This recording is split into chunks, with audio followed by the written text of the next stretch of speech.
All right, Intense today, Progress Partners and the Road Ahead, Alex Shevchenko. That is our next panel, the one that I just mentioned. Alex, welcome to Miami. How is Miami treating you?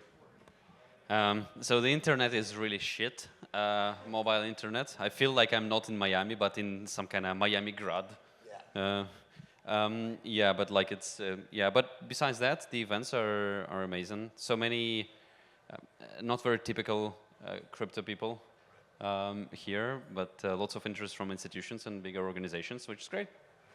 Man, I mean, just to get right into it, we saw one of the largest DeFi exploits as of late due to a single node signer, one of one DVN is what these things are called, effectively like a single node exploit.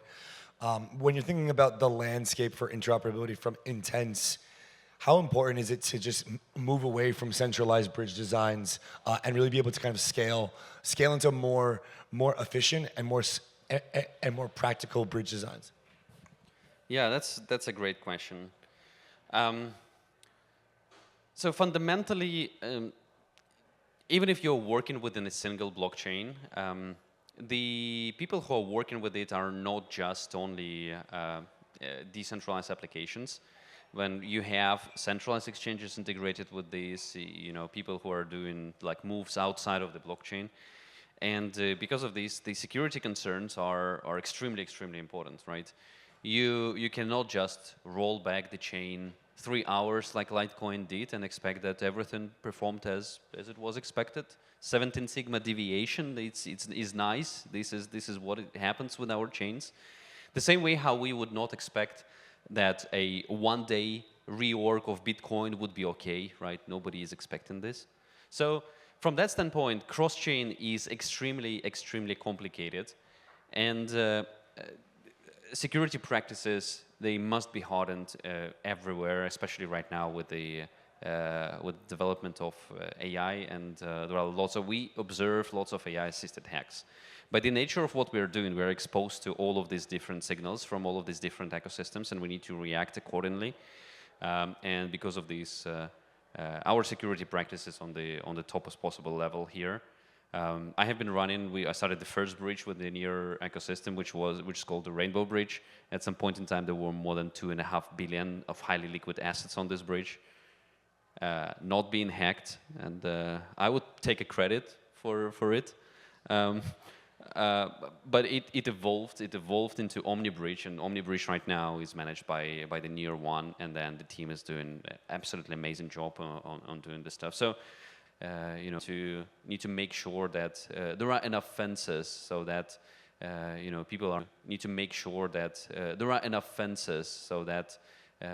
people are not going to go through the Swiss cheese only through the holes. Yeah, but everybody needs to be alerted. Everybody needs to expect the hack. It can happen. It can happen with the best of us. With our plan after this. Very unfortunate situation with KelpDAO and Layer Zero. Yeah, I was just curious. Yeah, I appreciate that. Very I think one of the things that you guys have done well is Layer Zero. Yeah, I was just curious. Yeah, I appreciate that. I think one of the things that you guys have done well is get tightly integrated with ecosystems that are difficult to access from EVM chains or from Solana. Even just Bitcoin is difficult to bridge in and out of for just traditional bridge designs. It's just tough. Near Intense and Near.com has kind of paved what is now one of the best, if not the best, cross-execution environment bridges, right? Like you can go from all different types of execution environments in a very seamless way. And specifically with Zcash, there's a big privacy orientation there, right? And I think that's something that a lot of people want to be a bit more in the loop on and understand a bit more of. So perhaps you could kind of give the Near Intense why it is so important to connect ecosystems like Zcash to Bitcoin to Ethereum, but then why is it so important to do that in a confidential manner and that these confidential intents is something that you're very focused on.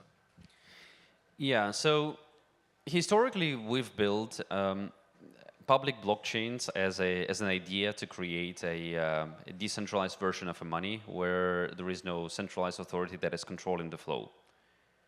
We did it with the tools that we had back that time, and it was working, but the way how the public blockchains are working right now is pretty bad.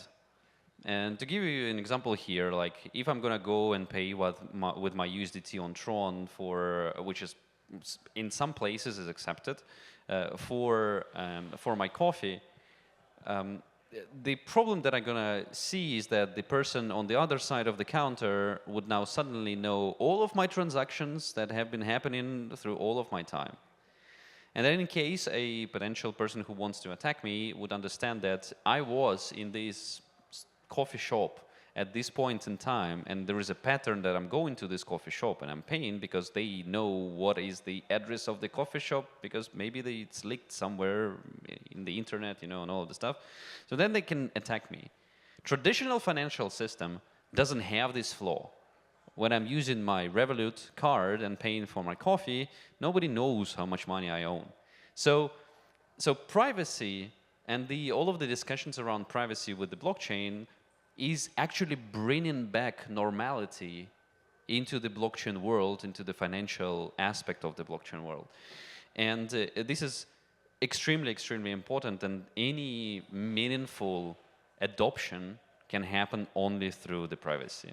I'm super glad for Zcash to bring this narrative back into the market. They did an amazing job here, and I'm also happy that Near Intents now supports the confidential swaps, something that, again, everybody are expecting to have. When you're going to the currency exchange, nobody sees how much you specifically traded of US dollar into Canadian dollar, for example.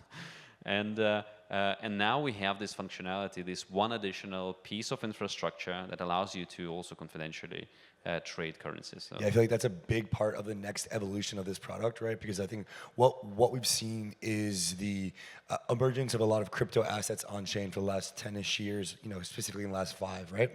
And in the last 6 to 12 months, we've seen an absolute transition and major focus shift to non-crypto assets on chain, right? Think anything from a stable coin all the way to private credit and anything in the middle of that risk spectrum. With Confidential Intents, you provide a much more institutional appeal to moving assets across chains that are non-crypto assets. So I'm curious how, and I know you're very kind of like cypherpunk and very like ethos driven. How do you think about the rise of non-crypto assets on Near Intent rails and the need and who you're serving with Confidential Intents? So the adoption of the confidential swapping at the moment, it just naturally starts. We are deliberately not doing any, crazy moves, throwing tons of money, millions into the marketing of anything. We believe that the users will always use the product that they want to use, and there is no point in inflating the things. But I'm happy to say that our users are willing to use confidential swaps, even though the current fees on the Near.com are higher, because they are willing to pay more for the confidentiality, and we are already at the point when more than half of the swaps that are happening on the Near.com are happening through the confidential rails. Really? Yes. So As people of like this month or last couple of weeks, or just last couple of weeks. So users prefer to stay confidential, which means that for me, this is an indication that this problem actually bothers users, right? We hear a lot from the institutional clients that they are tired of being tracked by Arkham and being able, just to put the address and then, oh yeah, this is associated with, who knows, maybe Bitwise. And then suddenly, like, there is no positions that are invisible. The whole market operates with sufficient amount of intelligence with which you can just buy. The whole market operates as a transparent, like completely transparent. This is unimaginable. Imagine a tab on your Bloomberg terminal where you can see all of the trades of all of the traders in the world, right? So that's strange.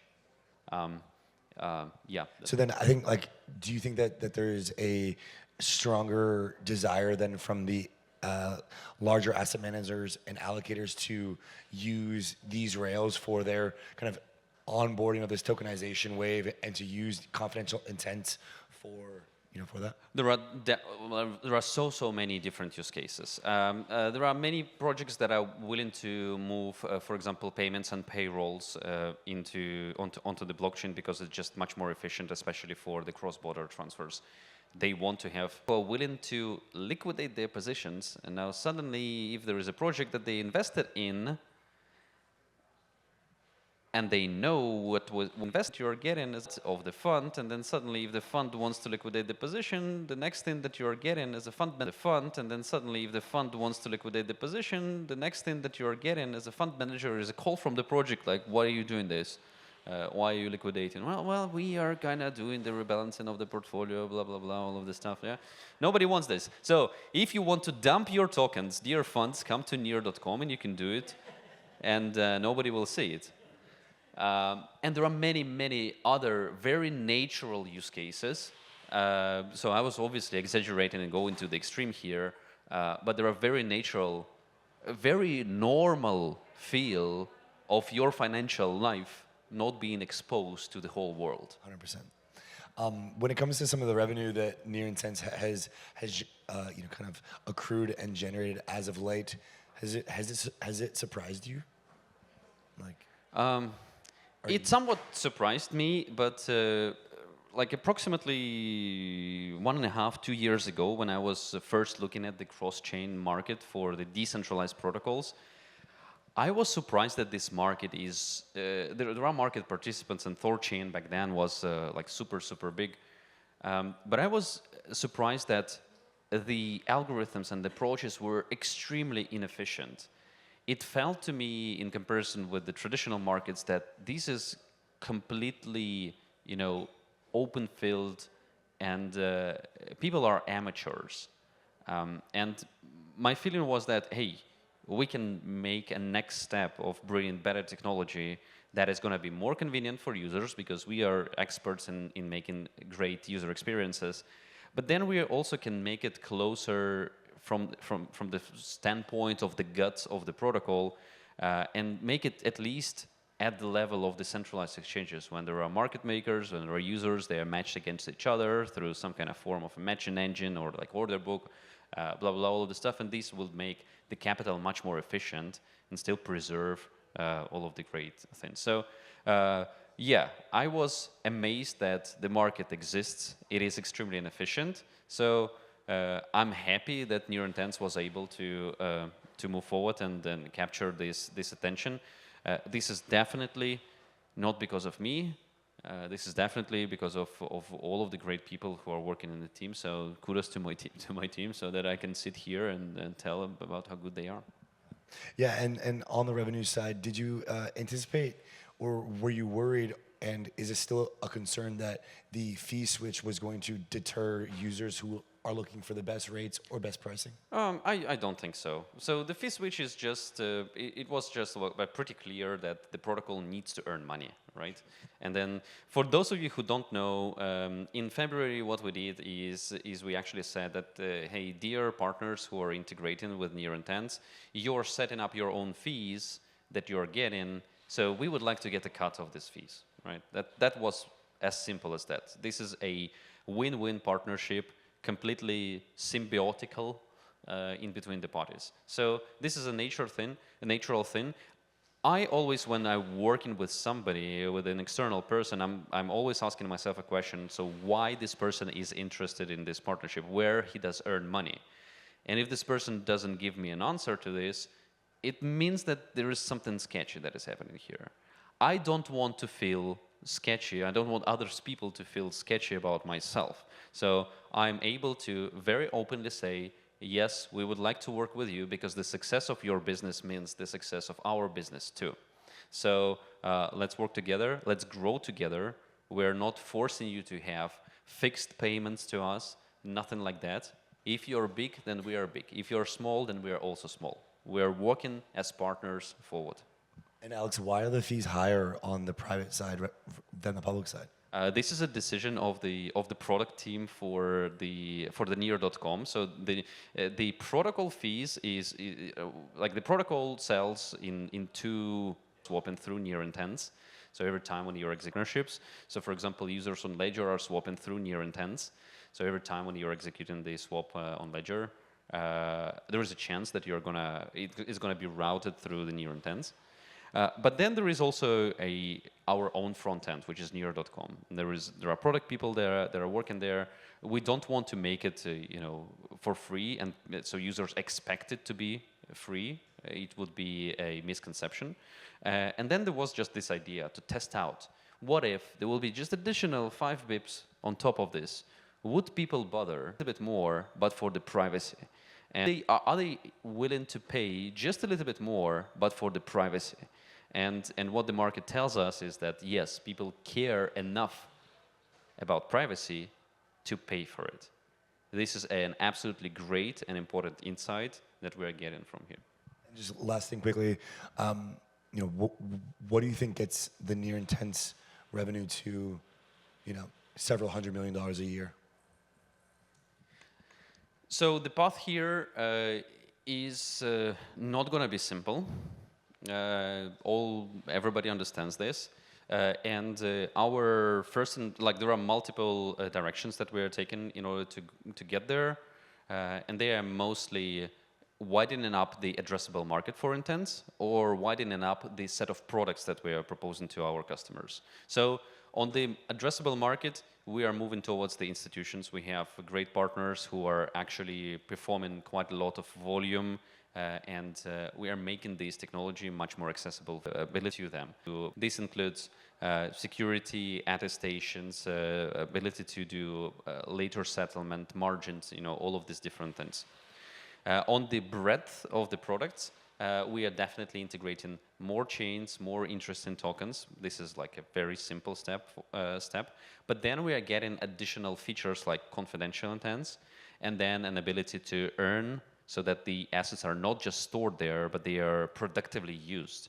They can be staked, they can be LP'd into DeFi, if anyone is brave enough to put money in DeFi right now. And some additional things, but this will pass, right? So do more things with the assets inside of Near.com. That's the breadth. We're walking both of these roads right now. There are different teams who are focused on these things, and this is the way how to grow it. Staying, and all of the companies who are trying to cross-chain swaps and not moving to the new markets or trying to serve this product to wider groups, they are not going to grow because this market is limited to 200 to 500 million per day, and at least our ambition is to become a much bigger venue, and this market is not enough for us. That's why we are actively expanding. Ladies and gentlemen, give it up for Alex. Thank you guys. Thanks everyone.